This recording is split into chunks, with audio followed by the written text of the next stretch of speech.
अस्सलामुअलैकुम, मैं हरोज कासिम मियाँ। आप देख रहे हैं फोकस न्यूज़।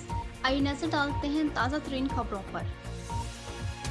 जिला लालकाना समेत मुख्तलिफ शहरों बाड़ा डोगरी, बाकारानी और आसपास में DIP खाद गायब, कीमतें आसमान से बातें करने लग गईं। दवाएं, खाद, बीज डीलर्स ब्लैक पर फरोख्त करने लगे। गरीब किसानों के दोनों हाथ सर पर। डोगरी समेत आसपास के घोटों में ज़रूरी दुकानदारों ने अपनी मर्जी की कीमतें मुकर्रर कर रखी हैं। गरीब किसान परेशानी में मुब्तला। यूरिया खाद 1700 से बढ़ाकर 2300 रुपये कर दिया।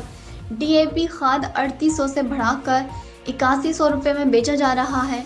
एक जानिब पानी की शदीद कमी से पहले ही किसान परेशान था और ऊपर से दुकानदार गरीब किसानों का खून चूस रहे हैं। एक तरफ फसल को बहुत नुकसान हुआ, दूसरी तरफ फसल की सही कीमत भी नहीं मिल रही। पहले बीज ब्लैक पर हमें 6 से 7 हज़ार में एक थैली बेची गई है और अब जानबूझकर खाद की कमी कर डीलर्स की जानिब से बड़ा जुल्म किया जा रहा है।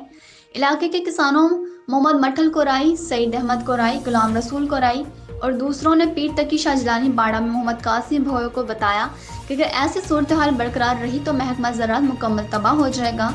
ज़रूरी दुकानदारों के मालिकान और खाद डीलर्स के खिलाफ कोई एक्शन लेने को तैयार नहीं। उन्होंने सिंध सरकार और deputy commissioner Larkana, assistant commissioner Dogri से मुतालबा करते हुए कहा कि खाद डीलर्स मालिकान के खिलाफ कानूनी कार्रवाई करके गरीब किसानों से इंसाफ किया जाए और सूबाई वज़ीर ज़राअत को अज़ खुद नोटिस लेना चाहिए।